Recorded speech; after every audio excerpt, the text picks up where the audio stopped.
안녕하십니까. 다나그린 김기우 대표입니다. 저는 2013년도 정도부터 사업을 준비를 했고요. 그러다가 2016년 10월에 지금 창조혁신센터의 6개월 챌린지를 통해서 현재 원천 기술을 개발을 한 CTO를 만나서 이제 사업화를 하게 되었습니다. 그래서 팁스에는 2018년 3월에 선정이 됐고요. 2018년 6월에 해외 투자까지 투자 유치를 했습니다. 그러면 이제 다나그린에서 가지고 있는 원천 기술에 대해서 말씀을 간단하게 드리면, 아까도 말씀하셨듯이 사회적으로 굉장히 문제가 되고 있는 것 중에 한 개가 장기 이식 문제입니다. 그래서 장기 이식 대기자 대비 기증자가 10% 미만이고 매일 20명의 환자가 장기 이식을 대기하다가 사망을 하고 있는 실정입니다. 그래서 전 세계적으로 인공 장기에 대한 개발이 계속 이루어지고 있는데요. 지금 보시는 게 바로 탈세포화라는 기술이고, 이 기술은 지금 A에 보시면 실제 장기고, 오른쪽이 탈세포화, 즉 세포를 탈탈 털어내고 난 구조물입니다. 그래서 이 구조물에 환자의 스템셀 줄기세포를 넣어서 인공 장기를 만들고 이제 이식까지 하는 이런 기술인데요. 이 기술 자체의 단점은 실제 장기를 써야 되기 때문에 수급이 굉장히 힘듭니다. 그리고 굉장히 고비용이겠죠. 그래서 저희가 고안한 방법은 바로 이 탈세포화한 이 구조물을 인공적으로 만드는 것입니다. 그래서 지금 보시는 것과 같이 왼쪽에 있는 것이 실제 사람의 신장을 탈세포화한 구조체고, 오른쪽이 저희가 개발한 구조체입니다. 지금 재세포화하는 시뮬레이션 영상인데 매우 비슷하다는 걸 알 수가 있고요. 지금 위에 있는 부분이 이제 저희가 개발한 것이고, 밑에 있는 게 실제 간 조직을 탈세포화한 구조체입니다. 여기서 세포를 키웠더니 뭐 비슷한 양상으로 자란다라는 걸로 해서 저희가 델스라고 이 원천 기술을 붙였고요. 그래서 저희가 셀 레벨에서의 비즈니스 모델, 그리고 조직 모델에서의 어떤 비즈니스 모델을 설정을 하고 현재 사업을 영위하고 있습니다. 지금 프로티넷이라는 이 제품은 저희 델스라는 그 원천 기술을 응용한 어떤 이제 실제 제품화한 제품인데요. 이제 작년까지 샘플 테스트를 통해서 올해부터 지금 판매가 되고 있습니다. 그리고 이 제품은 연구자들이 그들의 실험실에서 그들이 원하는 세포를 조직으로 이제 3차원으로 배양을 할 수 있는 그런 키트입니다. 네, 지금 저희가 가장 중점적으로 하고 있는 게 실험실에서 신약 개발을 할 때 사용할 수 있는 독성 테스트를 할 수 있는 실제 간과 가장 유사한 간 조직과 심장 조직을 만들고 있습니다. 지금 보신 부분은 저희가 만든 간 조직에서 혈관이 형성되는 모습을 리얼타임으로 지금 보여드리는 거고요. 이거는 지금 현재도 저희 인큐베이터에서 뛰고 있는 심장 유사체입니다.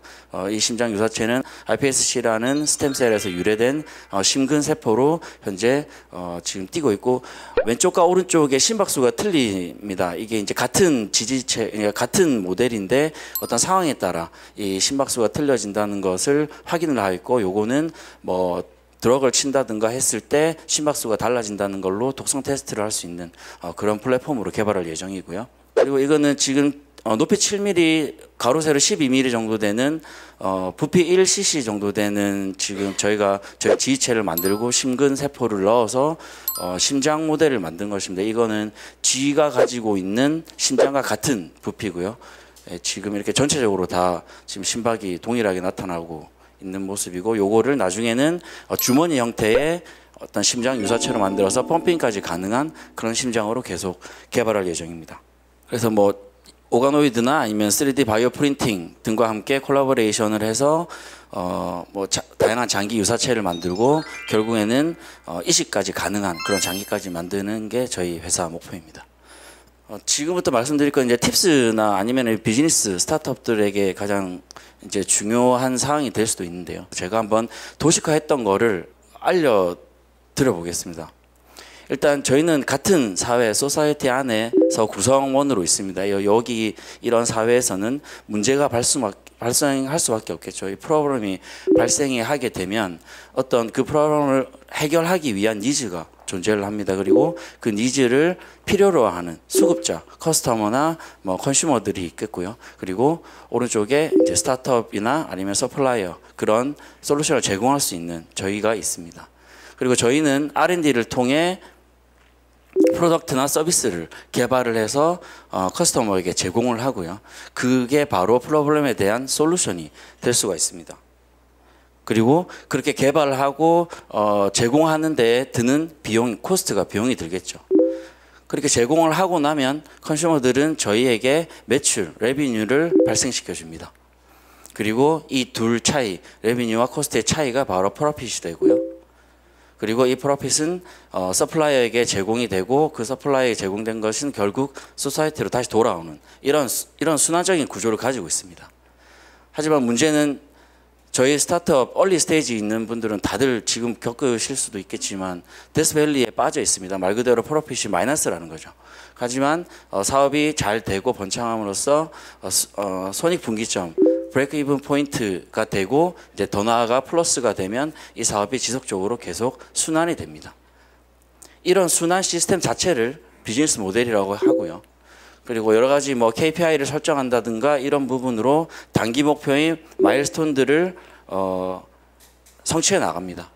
결국에는 이 비즈니스 전체의 어떤 목표가 되고 이 목표에 대한 이익이나 가치들은 사회나 그리고 서플라이어에게 돌아가겠죠. 하지만 저희 스타트업 대표님의 어떤 꿈만 이루신다면은 이 생태계는 지속적으로 돌아갈 수가 없습니다. 그래서 조금은 사회적 가치를 추구할 수 있는 그런 목표를 세우시고 사업을 하시면은 잘 이 생태계가 잘 돌아갈 것입니다. 그렇다면 팁스는 무엇이냐라고 봤을 때 저기 보시면 가버먼트 그랜트에서 어떤 정부 지원 사업들이 여러 가지가 있습니다. 그런 사업이나 아니면 엔젤 투자자, 아니면 VC, 아니면 PF를 투자하시는 그런 LP 분들이 저희 스타트업들이 개발을 하고 어떤 그 프로덕트나 서비스를 컨슈머에게 제공하는 데 드는 비용에 투자를 해주십니다. 그러면은 이 순환을 따라 돌고 결국 사회에서 이익이 되고 그게 가치나 아니면 통화가 돼서 지금 저분들에게 다시 엑시트할 수 있는 이런 순환을 가지고 있죠. 그래서 팁스도 마찬가지입니다. 결국은 IR을 하셔서 진입을 해야 되는 부분이고요. 그래서 여러분들이 IR을 준비를 많이 하셨고 하고 계실 거지만 가장 중요한 거는 이 누구나 다 알겠지만 6가지입니다. 결국에는 어떤 팀을 구성을 했느냐, 그리고 이 사회에서 문제가 발생했고 그 문제에 대한 니즈나 커스터머가 어느 정도인지 시장 조사, 그리고 어떤 기술로 그런 솔루션을 제공할 것인가, 그리고 그 다음에 이 솔루션으로 어떤 수익 모델을 만들어 나갈 것인가, 그리고 그 정부 지원 사업이나 아니면 투자금을 어떻게 활용을 해서 그들에게 어떤 엑시트를 할 수 있는 전략을 알려줄 것인가 라는 요 6가지를 이제 준비를 하시면은 팁스를 지원하고 진행해 나가시고 사업을 하시는데 전혀 문제가 없이 잘 하실 거라고 저는 생각이 들고요. 팁스의 필요성인데요. 지금 한국 스타트업 백서라는 부분이 지금 작성이 되고 있는 걸로 알고 있습니다. 그래서 여기서 보시면은 평균적으로 시리즈 A로 가는데 평균 4년이 걸린다고 합니다. 그리고 처음 이제 자본금이 3천만 원, 평균 3천만 원 정도로 시작을 하신다고 하는데 요렇게 했을 때 절대 버티지가 못합니다. 스타트업 상태에서. 근데 팁스라는 프로그램은 2년 동안 5억의 R&D 자금을 지원해 주고요. 그리고 운영사와 함께 진행을 하게 됩니다. 그 말은 운용사가 여러분들의 기술을 한번 검증을 한다는 거죠. 속된 말로 스타트업에서 팁스는 KS 마크라고도 합니다. 그래서 이제 그런 이점이 있고요. 그리고 직접 운용사에게 1억 원 정도의 투자를 받을 수가 있습니다. 그리고 더 중요한 거는 연계 지원 사업이라고 해서 프리 팁스, 팁스, 포스트 팁스까지 이렇게 해서 뭐 10억 정도의 지원금을 받을 수가 있습니다. 그러면은 데스밸리에서 가장 빨리 나올 수 있는 방법이라고 저는 개인적으로 생각을 하고요. 그리고 간혹 가다가 스타트업 대표님들 중에 그런 분이 계십니다. 이게 정부 지원이 굉장히 많은데 굳이 팁스를 먼저 해야 되느냐, 다른 거 다 받고 팁스 하면 안 되느냐라고 생각하시는데 팁스처럼 복합적으로 운용사가 같이 함께해서 엑셀러레이터도 받고 성장하는데 좋은 프로그램은 저는 국내에서 없다고 봅니다. 제가 생각했을 때는 팁스가 가장 빠르고 성장할 수 있는 어떤 그런 길이 될 수 있다고 생각하고 있습니다. 그래서 이제 팁스에 지원할 수 있는 방법인데요. 앞에서 이제 VC 분들께서 많이 말씀을 하셨지만 그거는 사실 만나고 난 차후의 일이고 우리는 VC들을 어떻게 만날 것이냐. 투자 퍼레이드, 포럼, 뭐 IR 교육, 데모데이 아시는 대 행사에는 무조건 다 참석을 하셨으면 좋겠습니다. 왜냐하면 결국은 팁스 운용사를 만나야 됩니다. 만나야지 팁스에 지원을 할 수 있고요. 그래서 만나서 우리는 이러이러한 팀이다. 결국엔 팀 구성에 대한 부분, 아까 6가지 중에 팀에 관한 부분을 말씀을 할 수가 있어요. 그리고 굉장히 인간적으로 다가가야 됩니다. 그렇게 됐을 때 기술이 조금 부족해도 그들은 이 사람은 이렇게까지 할 수 있을 거야 라고 하는 그런 생각들을 가질 수가 있습니다. 그리고 만나서 이제 인간적으로 다가간 다음에 이제 가지고 계시는 기술에 대해서 말씀을 하시고 어필을 하셔야 되는데 가장 중요한 건 차별화입니다. 기존에 어떤 기술이 있었는데 이것보다 우리는 이러이러하기 때문에 좋다. 그리고 이제 한 가지 팁을 말씀드리면 아까 심장 동영상 보여드린 것처럼 뭔가 저거 뭐지? 할 수 있는 그런 퍼포먼스 하나쯤은 준비를 하시는 게 좋을 것 같습니다. 왜냐하면 기술이 조금 부족하더라도 사람 마음에 뭐 속된 말로 꽂히면은 저거는 뭐 조금 보완하면 될 거야 라고 또 마음도 이게 생각할 수도 있거든요. 그래서 기술을 설명할 때는 차별화에 중점을 두시고 퍼포먼스 부분을 하나 정도는 이제 좀 구비를 하셨으면 좋겠습니다. 그리고 이제 아까 말씀드린 6가지 중에 이제 코스트 플랜에 관한 건데요. 이거는 이제 저희 다나그린 건데 코스트 플랜에 대해서 어필을 하실 때 보면 항상 미래에 대한 것만 말씀을 많이들 하십니다. 근데 제가 봤을 때는 지금까지 어떻게 운영해 왔고 앞으로 어떻게 운영한다가 이어져야지 어떤 이런 전반적인 코스트 플랜에 대한 어필이 가능하다고 보거든요. 그래서 이제 기존에 지금까지는 이렇게 해왔습니다. 그래서 앞으로는 이렇게 할 겁니다. 라는 부분을 팁스에서도 마찬가지 조금 어필을 했으면 좋겠습니다. 그런데 엑시트 관련된 건데요. 이제 뭐 만약에 목표가 M&A다, 뭐 IPO다 이런 부분을 정하셨으면 거기까지 가는 어떤 과정이나 이런 부분들을 사실은 좀 굉장히 디테일하게 좀 계획을 잡으시고 그리고 꼭 그렇게 이루어지진 않겠죠. 하지만 어느 정도의 타당성을 가지고 이제 여러분들은 이렇게 엑시트 할 수 있다라는 그런 전략을 준비하셔서 이제 그 운영사들에게 다가가셔야 되고요. 그리고 이제 마켓 사이즈인데요. 마켓 사이즈 같은 경우에는 사실 요새는 인터넷이 굉장히 잘 돼 있어서 이제 조금만 찾아보시고 그리고 각종 뭐 관련된 기술에 대한 협회나 이런 부분에 들어가시면 굉장히 많이 잘 나와 있습니다. 그래서 꼼꼼하게 마켓 사이즈에 대해서 마켓에 대해서 조사를 하시고요. 수익 모델에 대해서 이제 어떤 프로덕트로 어떤 서비스로 어떻게 이제 그 커스터머들에게 제공을 해서 얼마만큼의 레비뉴를 발생을 시킬 거고 더 중요한 거는 언제쯤이면 브레이크 이븐 포인트가 나올 거다라는 부분까지 계획을 해주시는 게 가장 신뢰성이 있습니다. 그리고 이제 더 나아가서 뭐 어떤 투자자분들은 당연히 이제 국내에 머무는 것보다는 해외로 나가는 걸 선호를 하겠죠. 하지만 대부분이 이제 해외 어떻게 뭐 미국에 뭐 진출할 거고 이렇게만 나옵니다. 그게 아니라 판로에 대한 어떤 그런 이제 해외 진출 경로에 대한 부분을 굉장히 좀 디테일하게 준비를 하셔서 그렇게 구비를 하시면 될 것 같습니다.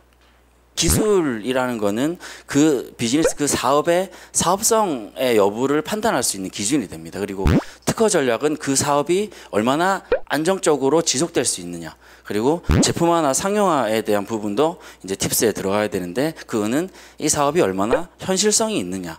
라는 부분이고 사업 자금 설정은 지금까지 얼마나 계획적으로 사업을 해왔고 팁스가 지원을 해주면 너네 얼마나 잘 하겠다라는 그런 사업의 전반적인 계획에 대한 부분을 평가를 하게 됩니다. 그래서 좀 이런 사업성이나 안정성, 현실성, 계획성들을 좀 중점적으로 준비를 해주셨으면 좋겠고요. 진행 시의 주의사항인데요. 처음 이제 선정이 돼서 협약을 하게 됩니다. 근데 협약 지침서를 이만한 거를 주거든요. 정말 꼼꼼하게 잘 보셔야지 진행 중에 이제 많은 변수들이 생길 수가 있습니다. 그래서 그런 변수들을 방지하기 위해서는 협약에 있는 그런 지침서에 나와 있는 그런 항목들을 굉장히 좀 꼼꼼하게 봐주셨으면 좋겠고, 그리고 R&D 이제 사업 계획서에 냈던 그 R&D 말고 다른 쪽으로 이제 또 그 비용을 쓰시는 분들이 계시는데 굉장히 철저하게 정산을 합니다. 진짜 제품 만드는 데 쓰시다가 이렇게 걸리셔가지고 환수하시면은 이미지도 굉장히 안 좋아지시니까 이제 그런 부분은 조금 피하시는 게 좋습니다. 그리고 신규 인건비 같은 경우에는 팁스에서 지금도 아마 같을 겁니다. 그 남은 돈은 다른 데로 돌릴 수가 없습니다. 무조건 픽스라서 처음 계획하실 때 조금 신규 인건비에 대해서 좀 심각하게 고려를 하셔가지고 신중하게 하셨으면 좋겠고요. 그리고 비용 처리 부분인데 지금 저희 이번에 중간 정산을 했습니다. 뭐 하나하나 아이템 이렇게 비용을 할 때마다 조금 그 소명할 수 있는 자료를 좀 이제 제때 날짜별로 아니면 분야별로 뭐 이렇게 파일링을 좀 제대로 좀 이렇게 잘 갖추셨으면 좋겠어요. 그래야지 나중에 중간 정산하고 마지막에 정산할 때 이제 아무 문제 없이 아마 진행이 가능하실 겁니다. 그리고 이제 이거는 약간 번외 얘기인데 저희가 작년에 해외 투자를 받았습니다. 근데 저는 지금 얼리 스테이지에서의 해외 투자에 대해서 배보다 배꼽이 더 크다라고 말씀을 드리고 싶은데요. 왜냐하면은 사실 두 명이서 이제 해외 투자를 받으면서 뭐 경험도 없고 해서 물론 엑셀러레이터와 같이 했지만 그 엑셀러레이터 쪽에서도 해외 투자를 받는 거에 대한 경험은 없었습니다. 그래서 굉장히 고생을 많이 했거든요. 경험과 인력이 부족하시다면 그냥 국내 투자를 강추를 드리고요. 아까 이제 비즈니스 모델에 대해서 말씀을 드릴 때 조금 말씀드렸던 부분인데 사실 이제 많이들 꿈을 꾸고 계시잖아요. 나는 어떻게까지 할 거다, 어떤 사업을 만들 거다, 뭐 어떤 걸 이루고 싶다라는 그런 게 있는데 결국 그런 꿈들이 사회에 녹아 들어가지 않으면 아까 말씀드린 그 비즈니스의 생태계가 순환이 지속되기가 힘듭니다. 그래서 조금 목표나 목적이나 이런 부분들을 좀 큰 뜻을 가지고 지금 하고 계시는 사업에 다 성공하셨으면 좋겠습니다. 감사합니다.